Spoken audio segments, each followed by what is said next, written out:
Praise the lord. దేవుని పిల్లలారా, ఈ ఉదయకాల సమయంలో మరొకసారి మీ మధ్యలో దేవుని యొక్క కృపను బట్టి కలుసుకోవటానికి ఆయన ఇచ్చిన మహదాశ్వర్యాన్ని బట్టి ఈ సమయాన్ని బట్టి నేను దేవుడిని ఎంతగానో స్తుతిస్తున్నాను. నా యొక్క చేతబడి అనే అంశం మీద నేను 3 వీడియోలు చేశాను. ఈరోజు 4వ అంశాన్ని మీతో మాట్లాడాలని నేను మీ మధ్యకు వచ్చి ఉన్నాను. మీరందరూ బాగున్నారు కదా? ప్రియమైన దేవుని బిడ్డలారా, నా యొక్క 3వ వీడియోలో చేతబడి వలన కలిగే నష్టాలు, ఆరోగ్యం అనే దాని మీద మాట్లాడాను. ఇప్పుడు మనం 4వ వీడియోలో ఉన్నాము. ఈ 4వ వీడియోలో చిల్లంగి లేక చేతబడి వలన కలిగేటువంటి ఆర్థిక నష్టాన్ని గురించి మనం సంక్షిప్తంగా మాట్లాడుకుందాం. చిల్లంగి చేతబడి వలన మానవుడు ముఖ్యంగా 3 విషయాల్లో నష్టపోతాడు. 1 ఆరోగ్యం, 2 ఆర్థికం, 3 మానసికం. ఆర్థికత మీద కూడా చేతబడి ప్రభావం ఉంటుందా అంటే ఖచ్చితంగా ఉంటుంది. దానికి ఏమైనా ప్రూఫ్స్ ఉన్నాయా అలా మాట్లాడుతున్నారు పాస్టర్ గారు? ఖచ్చితంగా ఉంటుంది. ఎందుకు ఉంటుందంటే గత వీడియోలో కూడా నేను చెప్పాను. భక్తుడైనటువంటి యోబు గ్రంథంలో 1:14 నుంచి 16 వచనాలు కనుక మనం పరిశీలన చేసినట్లయితే జాగ్రత్తగా వినండి. కాపుదల లేనటువంటి యోబు మీదకి సాతాను యొక్క శక్తి బలంగా వెళ్ళి యోబుకున్నటువంటి ఆస్తి అంతటిని కూడా హరించి వేసింది. కాపుదల లేనటువంటి యోబు. కాపుదల అంటే సాతాను అంటున్నాడు కదా, నీవు అతనికిని అతని ఇంటికిని కంచి వేసితివి అంది. ఆ కంచె దేవుడు తీసివేశాడు, సాతానుకు అప్పగించాడు. సాతాను యోబుని 3 విధాలుగా దెబ్బకొట్టింది. భూమి మీద ఉన్న ఏ మానవుడైనా సాతాను ఈ విధంగానే ముఖ్యంగా దెబ్బ కొడుతుంది 3 విధాలుగా: ఆరోగ్యం, ఆర్థికం, మానసికం. ఆర్థిక పరంగా యోబుకున్నటువంటి ఆస్తి అంతా కూడా సమూలంగా కోల్పోయినట్టు మనం చూస్తున్నాం. ఎందుకంటే నేను గత వీడియోలో చెప్పాను, సాతాను తన అనుచరులు చెప్పినట్టు సాతాను నడుచుకుంటుంది. దేవుడు బిడ్డలు కోరినట్టు దేవుడు ఇష్టపడతాడు. అక్రమంగా కాదు, సక్రమంగా దేవుడు ఇష్టపడతాడు. కానీ సైతాన్ గాడికి నియమ నిబంధనలు ఉండవు. ధర్మం, న్యాయం, ఇది క్రమం ఇలాంటి వాడికి ఉండవు. వాడి అనుచరులైనటువంటి మాంత్రికులు, భూత వైద్యులు, క్షుద్ర పూజారులు వాడిని అనుసరించేవాళ్ళు, వాడు ఏది కోరితే సైతాన్ గడు ఆ పని చేయడానికి ముందుంటాడు. అందుకే వాళ్ళు అంటాడు సువార్తల్లో ప్రభుతోటి, నాకు గనక ముఖ్యం అంటే లోకం మహిమంతా నీకు ఇస్తానంటది. కాబట్టి సైతాను చేయగలడు, వాడు అనుచరుడు చెప్పినట్టు నడుచుకోగలడు. కాబట్టి సాతాను శక్తులను పంపించిన తర్వాత మనిషి ఆర్థికంగా సర్వనష్టం, అది మనం అంటాం కదా, ఏమంటామంటే సర్వం కోల్పోయాడు, కుదేలైంది, అయిపోయింది ఆడి పని అన్న పరిస్థితికి ఈ చిల్లంగి అనేది తేగలదు. కాపుదల లేనటువంటి కుటుంబాల మీదకి తప్పకుండా సాతాను యొక్క ఈ యొక్క క్రియలనేవి ఖచ్చితంగా జరుగుతాయి. కాపుదలంటే ప్రార్థనకు పోయే ప్రతి ఓడు కాపుదలలో ఉన్నట్టు కాదు. కాపుదలంటే ఏంటి? దేవుని కృప ఉండాలి. ఆశీర్వాదం కాదు, దేవుని కృప ఉండాలి. కృప ఎవరి మీద ఉంటుంది? ఆయన యందు భయభక్తులు గల వారికి యెహోవా తోడై ఉంటాడు. ఈరోజు చాలామంది మాకు దేవుడు తోడై ఉన్నాడని అంటారు, కానీ దేవుడు వాక్యం ప్రకారం మాత్రం నడుచుకోరు. సరైన టయానికి ప్రార్థనకి రారు, కానుకలు దశం భాగాలు ఇవ్వరు, వాక్యానుసారమైనటువంటి జీవితం ఉండదు. లోకంతో స్నేహం ఫుల్గా ఉంటుంది. లోకంతో స్నేహం చేసుకుంటా దేవుడు మాకు దేవుడు అని చెప్పుకుంటే ఉపయోగం ఉండదు. ఎందుకంటే లోకముతో స్నేహము దేవునితో వైరమని వాక్యం చెప్తుంది. కాబట్టి చాలా కుటుంబాలు అలాగే ఉన్నాయి ఈరోజు. వాళ్ళు నేనేం తిడతలేదు, కాబట్టి న్యాచురల్గా చెప్తున్నాను, సర్వసాధారణంగా వివరిస్తున్నాను అనమాట. కాబట్టి ఎంత ఆర్థిక స్థితి మీద అయినా సైతాను ప్రభావం పడిందంటే ఆ యొక్క సంపాదన అంతా సర్వనాశనం అయిపోద్ది అంతే. కోటీశ్వరుడైన కూటికి లేనివాడిని చేయగలదు సైతాన్. మనం దీనులను పెంట కుప్పల నుంచి పైకి లేవనెత్తువాడు దేవుడు, కానీ సైతాను ఆ లేచినోడిని పడేయగలిగిన సామర్థ్యం గలది. ఎందుకంటే దాని యొక్క టార్గెట్ దాని సేవకులను బట్టి నడుచుకుంటుంది. అంటే ఏం చేస్తారు? ఒకప్పుడు మేము చేసిన వాళ్ళం కాబట్టి చెప్తున్నానండి. ఏం చేసేవాళ్ళం? పూజించినటువంటి వస్తువుల్ని రెండో భాగంలో చెప్తున్నాను. దీంట్లోనే ఏ1 ఏంటంటే అది ఎలా దెబ్బతీస్తుంది, ఏం చేస్తే దెబ్బతీస్తుంది అని రెండో భాగం చెప్తున్నాను. మంత్రించబడినటువంటి ఈ పూజలు కానీ మంత్రాలు కానీ రకరకాల వెరైటీలు ఉంటాయి. కేసును బట్టి ఉంటాయి వెరైటీలు. కొన్నిసార్లు శ్మశానంలో పాతిపెట్టి పూజించిన వస్తువులు, కొన్నిసార్లు పొలిమేరలో దాచిపెట్టి పూజించినటువంటి వస్తువులు, ఒక్కోసారి పూజలు కట్టినటువంటి వస్తువులు, ఇలాంటివటువంటి వస్తువులు ఈ తాంత్రికమైనటువంటి లేదా మాంత్రిక విద్యలు చేసినటువంటి క్షుద్ర పూజలు చేసినటువంటి వస్తు రూపాలను, అనగా అవి సహజంగా చెప్తున్నాను, నిమ్మకాయలు కావచ్చు, ఎండుమిరపకాయలు కావచ్చు, సెంట్స్ కావచ్చు, ఎంటికలు కావచ్చు, బొగ్గులు కావచ్చు, వగైరే చాలా విషయాలు ఉంటాయి. అవన్నీ ఏమన్నా తీసుకొచ్చి ఒక ఇంటి స్థలంలో కనుక పాతారనుకోండి, ఆ ఇంట్లో ఉన్న ఆర్థిక పరిస్థితి అంతా సర్వనాశనం అయిపోద్ది. ఆ వస్తువులు ఆ స్థలంలో ఉన్నంత వరకు ఆ స్థలం చుట్టూ ఆ స్థలం ఉన్నటువంటి ప్రాంతం వరకు సైతాను స్వాధీనం అయిపోద్ది. వట్టిగా ప్రార్థన చేసుకుంటే సైతానికి వచ్చిన ఇబ్బందే లేదు. ఎందుకంటే వాక్యం చెప్తుంది కదా, తనకు నిజముగా ప్రార్థన చేయవారందరికీ యెహోవా సమీపంగా ఉన్నాడు. నిజంగా ప్రార్థన చేసేవాళ్ళు ఎంతమంది ఈరోజు? నువ్వు నిజంగా ప్రార్థన చేస్తే నీ మీద సాతాను శక్తి పనిచేయదు, ఏ చేతబడి శక్తి నీ మీద పనిచేయదు. నిజమైనటువంటి ప్రార్థన కావాలి. నామకార్థ ప్రార్థన, అలవాటు ప్రార్థన, అనుకుని చేసే ప్రార్థనలో దేవుడి ముందు నిలబడవు. ఈ వస్తువులు కనుక ఆ ప్రాంతంలో ఆ ప్రదేశంలో ఉంటే ఆ ఇంట్లో ఆర్థికత అనేది సమూలంగా కుప్పకూలుతుంది. వాళ్ళు ఎన్ని ఉద్యోగాలు చేసినా, ఎన్ని వ్యాపారాలు చేసినా, ఎన్ని వ్యవసాయం చేసినా అది మాత్రం పైకి రాదు.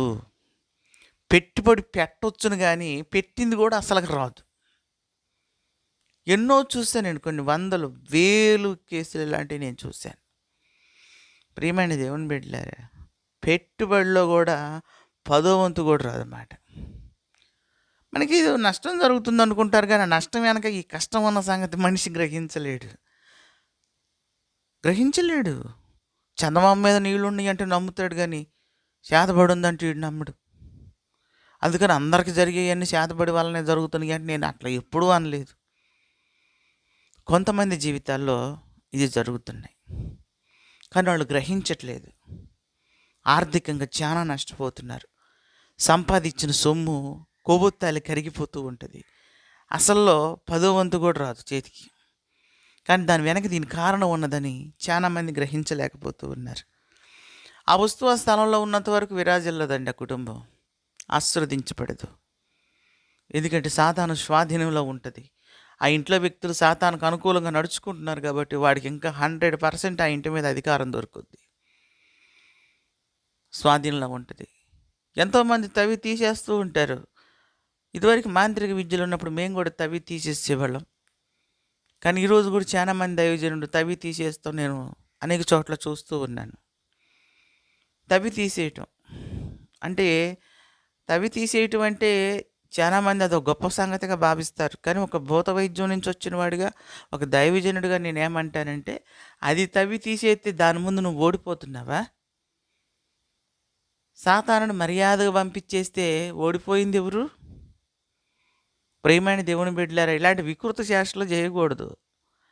అది ఆ స్థలంలోనే ఉండాలి, అదే వెళ్ళిపోవాలంటే ఆ స్థలంలో నువ్వు మోకరించి ప్రార్థించాలి. ఆ స్థలంలో నీవు దేవుడి రక్తాన్ని అనగా ప్రార్థన చేసినటువంటి విశ్వాసకరమైనటువంటి కొబ్బరి నూనెని ఆ స్థలంలో చల్లినప్పుడు దాంట్లో ఉన్నటువంటి ఆ సాతాను శక్తి ఆ ప్రాంతాన్ని వదిలిపెట్టి వెళ్ళాలి. అది నిజమైన విజయం. దాన్ని తవ్వి తీసుకెళ్ళి ఊరవతల పడేటువంటి ఏంటంటే అర్థం, దాని దెబ్బకు నువ్వు దడిసి దాన్ని తీసుకెళ్ళిపోతున్నావనా? అది వెళ్ళిపోతే నువ్వు సుఖంగా ఉంటావనా? ఎట్లాగండి? అలా ఎన్నిసార్లు తవ్వుతావు?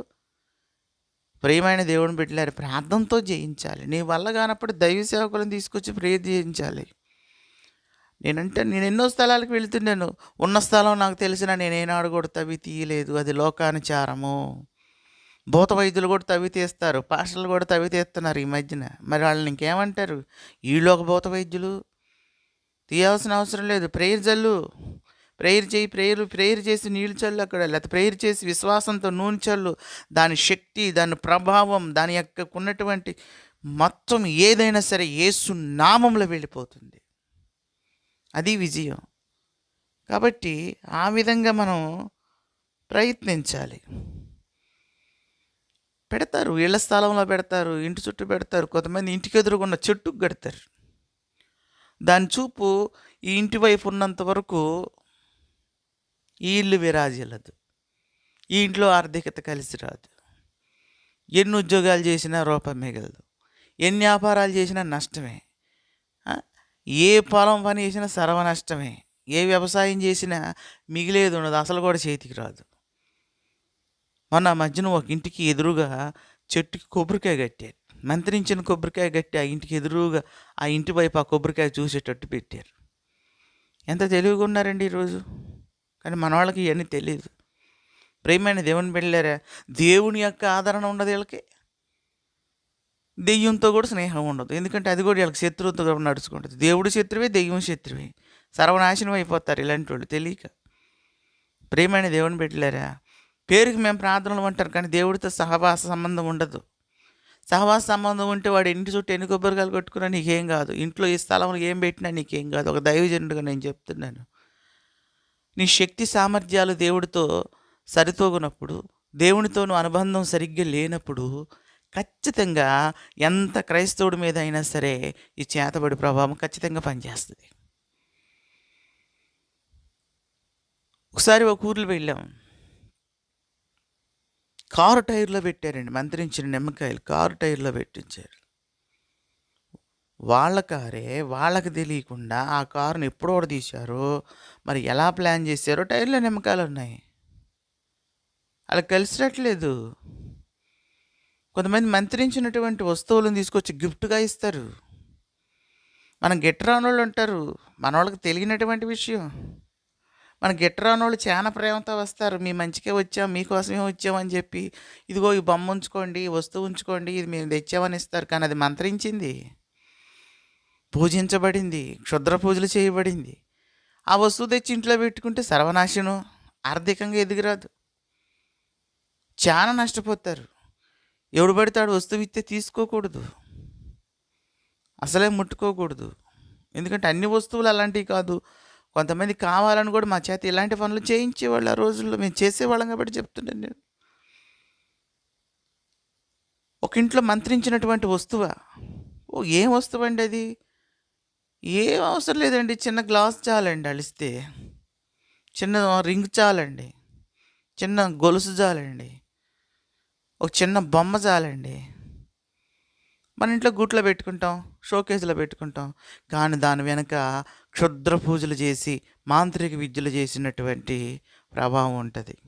ఆళ్ళెన్నో మరి చోట్ల మండలిలో కూర్చొని చేసినటువంటి ఆ విద్యలు, దాన్ని ప్రభావితమైనటువంటి ఆ వస్తువు మన ఇంట్లో పెడితే, ఇంట్లో రూపాయి కూడా మెదలదండి. సర్వనాశనం. అసలు తినటానికి తిండి లేనటువంటి దారిద్ర్యాన్ని తీసుకొత్తయి. చూత్తానికి కోటీశ్వరులే, లక్షాధికారులే, కానీ తినటానికి బాగుండదు. ఆ వస్తువు నా ఇంట్లో నుంచి తీసేంత వరకు, ఆ వస్తువు నా ఇంట్లో నుంచి పంపించేంత వరకు, దాని మీద యేసు రక్తం చల్లేంత వరకు నీ జీవితంలో విజయం ఉండదు. భూమిలో పెట్టింది తీయాల్సిన అవసరం లేదు. మరి ఇంట్లో పెట్టింది తీయాలా అంటాం. ఇంట్లో పెట్టింది ఖచ్చితంగా తీయాలి. భూమిలో పెట్టింది తీయాల్సిన అవసరం లేదు. ఇంట్లో పెట్టింది ఖచ్చితంగా తీయాలి. ఎందుకు తీయాలి? ఏ కారణం వల్ల తీయాలి అని మీరు అనొచ్చు. ఇందాక అన్న మాటకి ఇప్పుడు అన్న మాటకి వ్యత్యాసం ఏంటి పాస్టర్ గారు ఎటు చెప్తున్నాడు? భూమిలో పెట్టింది దేవుని కృపతో ప్రార్థనతో సమసిపోయే సందర్భాలు ఎన్నో చూశాను నేను. కానీ ఇంట్లో పెట్టిన వస్తువు మాత్రం ఖచ్చితంగా తీయాల్సిందే. ఎందుకు తీయాలయ్యా అంటే, ఇంట్లో చిన్నపిల్లలు, పెద్దోళ్ళు, వాళ్ళు వీళ్ళు ఉంటారు. అలాంటి వస్తువు ఉండకూడదు. దాన్ని ప్రార్థన చేసి దాని మీద ఆయిల్ చల్లి పడవేయాలి. శపితమైన దానిని ఆకాను ఉంచుకోవడం ద్వారా నాశనం చేయబడ్డాడు కుటుంబం అంతా. మనం కూడా శపించబడినటువంటి, మంత్రించబడినట్టు, పూజించబడినటువంటి ఆ వస్తువు మన ఇంట్లో ఉండటం ఆశీర్వాదకరం కాదు. ఎందుకంటే ఆ వస్తువు మనమే పెట్టుకున్నాం. మన దొడ్లో పెట్టిన పాది ఎవడో వచ్చి పెట్టాడు, అది నువ్వు పెట్టింది కాదు తీయటానికి. నువ్వే ఈ వస్తువు తెచ్చి, నీ వాళ్ళు ఇస్తే నువ్వు తెచ్చి పెట్టావు కాబట్టి నువ్వే తీసి పడేయాలి. అది తీయటం నీ వల్ల కానప్పుడు, నీ శక్తి సామర్థ్యాలు సారనప్పుడు దానికి తగినటువంటి దైవజనుని పిలిచి ప్రార్థించి ఆ వస్తువు తీసేయాలి. అసలు ఆ వస్తువు కనుక్కోవాలంటే కృపావరం కావాలి తెలుసా? చెప్పగలవా ఈ వస్తువు శపితమైంది, ఇది చేతబడి చేసిన వస్తువు అని? నువ్వు చెప్పలేవు. దేవుడు నీకు ఆ వరం ఇస్తే తప్ప నువ్వు దాన్ని కనుగొనలేవు. అలాంటి వస్తువులు ఎన్నో ఎన్నో తీసి నేను పక్కన పెట్టాను. ఆ పెట్టిన తర్వాత ఆ కుటుంబాలు వర్ధిల్లాయి, తీసాక వర్ధిల్లాయి. ప్రియమైన దేవుని పిల్లలారా, ఈరోజు జరుగుతున్నటువంటి ఈ యొక్క ఆర్థికమైనటువంటి చేతబడి సమస్యని చాలామంది తెలుసుకోలేకపోతున్నారు. మన వ్యాపారం బాగానే చేసుకుంటుంటాం, మన వ్యాపార స్థానంలో పాతిపెట్టి వెళ్ళిపోతారు. మన ఉద్యోగం బాగానే చేసుకుంటుంటాం, మన ఇంట్లో ఏదో ఒక వస్తువు తెచ్చి పెట్టి వెళ్ళిపోతారు.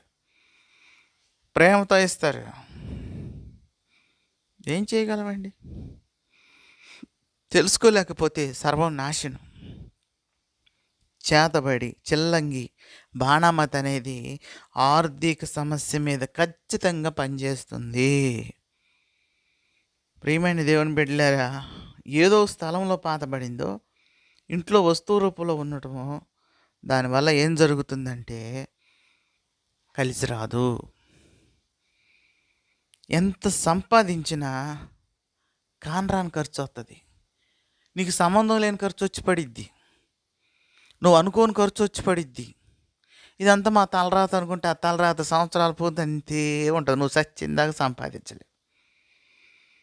ఎంత సంపాదించినా వెనక్కి తిరిగి చూసుకుంటే ఏం మిగలదు.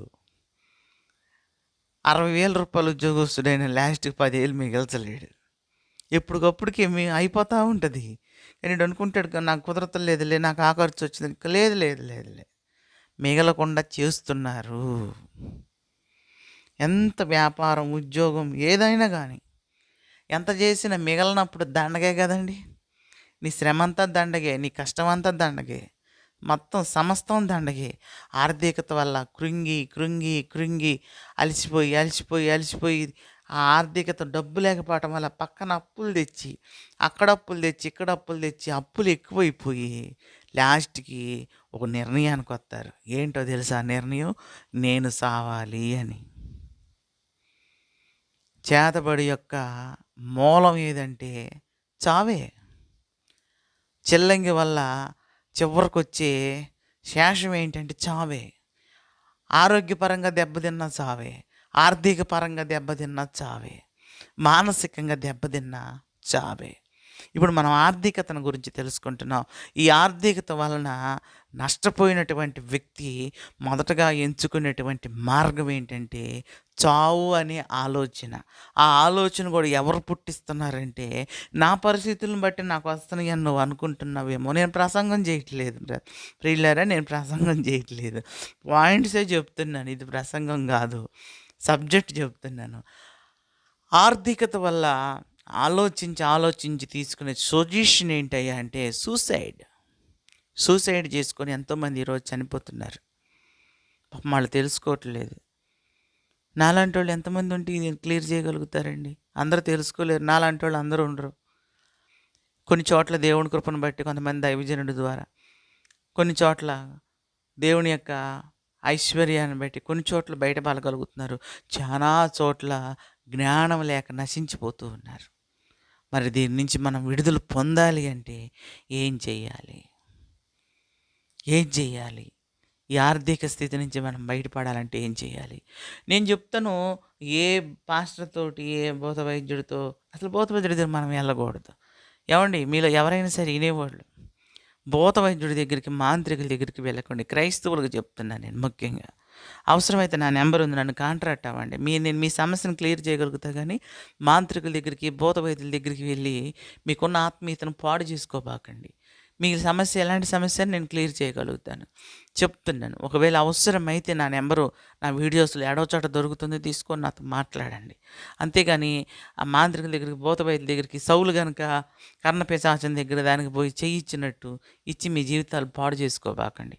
ఆ ఉన్న విశ్వాసాన్ని నష్టం చేసుకోబాకండి. దేవుడికి మీ మీద ఉన్న ప్రేమని దూరం చేసుకోబాకండి. దేవుడికి అసహ్యం వచ్చేటువంటి పనులు చేయబాకండి. ఎందుకంటే దేవుడు అంటున్నాడు, సోది చెప్పుట, తిరుగుబాటు చేయుటను పాపముతోటి సమానం అంటాడు సమూయేలు గ్రంథంలో. కాబట్టి క్రైస్తవుల తరపున నేనన్నాను, మీకు 100% హామీ ఇస్తున్నాను.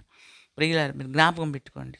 దేవుని పిల్లలారా, ప్రార్థన ఒక్కరో ఏ పాస్టర్తో, ఏ దైవజనుడితో పని లేకుండా నీకు ఈ సమస్య క్లియర్ కావాలంటే ప్రార్థన, ప్రవర్తన, ఈ రెండింటిని మించిన ఆయుధం లేదు. నీ ప్రవర్తన మార్చుకో. దేవునికి విరోధంగా ఏ కోణంలో ఉన్నావో నువ్వు తప్పుకో. దేవుని సన్మార్గంలో నడుచుకో. ప్రార్థన చేసుకో. నీతి కలిగుండు, యథార్థత కలిగుండు, న్యాయంగా నడుచుకో. దేవుడే నీ పక్షాన్ని వచ్చి నిలబడి సమస్తం చేస్తాడు. ఇవన్నీ మన వల్ల కాదు పాస్టర్ గారు అంటావా? పాస్టర్ గారిని దోలాడుకో. ఇంక నువ్వు చేసేది ఏం లేదు. దేవుడు నీ పక్షాన్ని నిలబెడతాడు. తన సేవకుల ద్వారా నిన్ను కరుణిస్తాడన్నమాట. ఈ విషయం గుర్తుపెట్టుకోండి. మరి 4 నెలలు అయింది, నేను 3వ భాగం చేసి 4వ భాగం చేస్తున్నాను. కాబట్టి ఈ మాటలు జాగ్రత్తగా వినండి. మీకేమైనా డౌట్స్ ఉంటే నాకు కామెంట్స్ రూపంలో తెలియచేయండి. 4వ భాగంలో తిరిగి మళ్ళీ మనం కలుసుకుందాం, ప్రార్థన చేసుకుందాం. పరిశుద్ధుడైన తండ్రి, నీకు వందనాలయ్యా. బిడ్డలు నాయన, ఇప్పటి వరకు నాకు తెలిసినటువంటి కొన్ని అనుభవాలను బిడ్డలతో పంచుకోవటానికి మీరు దయ చూపారు. బిడ్డలను దీవించండి, బలపరచండి, వర్ధలింప చేయండి. సహాయం దయచేసి నువ్వు కృప చూపు దీవించమని, సహాయం నాయన బిడ్డలకు మీరు ఎల్లప్పుడూ అందించమని యేసు నామాన్ని బట్టి వేడుకుంటున్నాం తండ్రి. Amen, amen, amen. అందరికీ వందనాలు.